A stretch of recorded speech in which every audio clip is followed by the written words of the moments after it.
সরকারের দায়িত্ব গ্রহণ করার মাত্র কিছুক্ষণ পরেই আমি আপনাদের কাছে দুটো কথা বলতে এসেছি।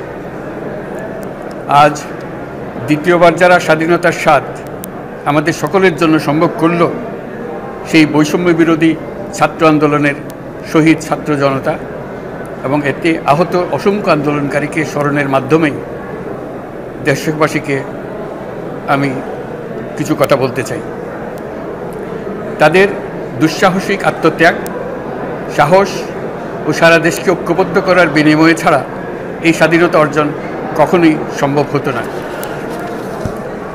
সেই সঙ্গে তাদের সেই মুক্তির আকুতি উপলব্ধি করে সেনা, নৌ এবং বিমান বাহিনীর যে অকুতোভয় সদস্যরা দেশের মানুষের পাশে এসে দাঁড়িয়ে এই বিজয়কে ত্বরান্বিত করেছেন, তাদের প্রতিও জানাই জাতির পরম কৃতজ্ঞতা ও অভিনন্দন। ছাত্র জনতার অভ্যুত্থানে আমাদের দ্বিতীয় স্বাধীনতা অর্জন উৎসবের মুহূর্তে এই স্বাধীনতাকে নস্যাৎ করার জন্য ষড়যন্ত্রকারীরা দেশে একটা অরাজকতার ও ভীতির পরিবেশ সৃষ্টি করেছে। অরাজকতা আমাদের শত্রু, একে দ্রুত পরাজিত করতে হবে। এই মুহূর্তে সরকারের প্রথম কর্তব্য হিসেবে আমরা এই ষড়যন্ত্রকারীদের কঠিন হাতে দমন করব। স্বাধীনতার মুক্ত বাতাস যেন প্রত্যেকে বুক ভরে নিতে পারে, এই নিশ্চয়তা দানেই আমাদের সরকারের প্রথম পরিস্থিতি। এই ব্যাপারে দেশবাসীর সহযোগিতা কামনা করছি। দ্বিতীয় স্বাধীনতার এই মিলন মেলা থেকে বাদ যাবে না যারা আমাদের শান্তি শৃঙ্খলা রক্ষাকারী প্রতিষ্ঠানগুলো, নৌ, সেনা, বিমান বাহিনী, বর্ডার গার্ড, পুলিশ, আনসার, গ্রাম প্রতিরক্ষা, কোস্টগার্ড, কেউ বাদ যাবে না। অন্য সবার মতো তাদের প্রত্যেক সদস্য আজ উপরওয়ালার আইন বহির্ভূত জবরদস্তিমূলক হুকুম থেকে মুক্ত।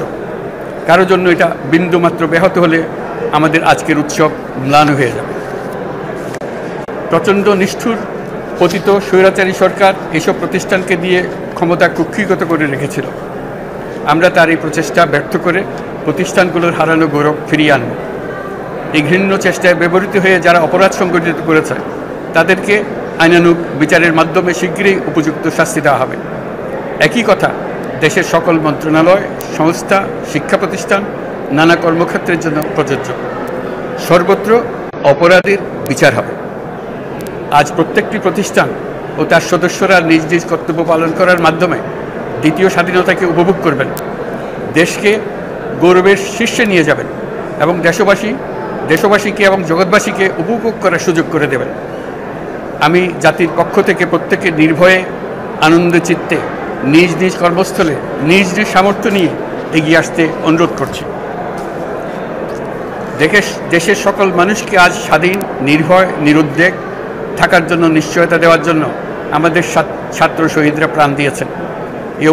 এই অভ্যুত্থানের মাধ্যমে সৃষ্ট সরকার দেশের প্রত্যেকের সরকার। এখানে থাকবে সকলের আকাঙ্ক্ষা পূরণের অধিকার।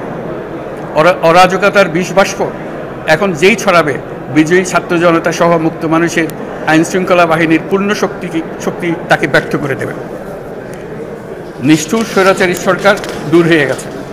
কাল সূর্য উদয়ের সঙ্গে সঙ্গে গণতন্ত্রের, সুবিচারের, মানবাধিকারের নির্ভয়ে মত প্রকাশের পূর্ণ স্বাধীনতার জন্য সকলের স্বাচ্ছন্দ্যে জীবন ধারণের সুযোগ প্রদানের সচেষ্ট সরকারের ঘনিষ্ঠ সান্নিধ্য ও সহমর্মী পরশ দলমত নির্বিশেষে সবাই উপভোগ করবে। এটাই আমাদের লক্ষ্য। আমাদেরকে এই লক্ষ্য পূরণে সাহায্য করুন। সারা বিশ্ব আজ অবাক হয়ে বলছে, সাবাস বাংলাদেশ, সাবাস বাংলাদেশের ছাত্র জনতা। আমরা এই অর্জনটাকে আর অনেক দূর নিয়ে যেতে চাই। আমাদের ছাত্র জনতার জন্য কিছুই অসম্ভব নয়। আমাদের তরুণরা অসম্ভবকে সম্ভব করতে পারে, তারা সেজন্য প্রতিজ্ঞাবদ্ধ।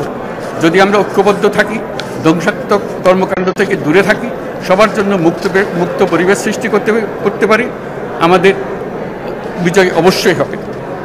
আল্লাহ, মহান আল্লাহ আমাদের সহায় হয়।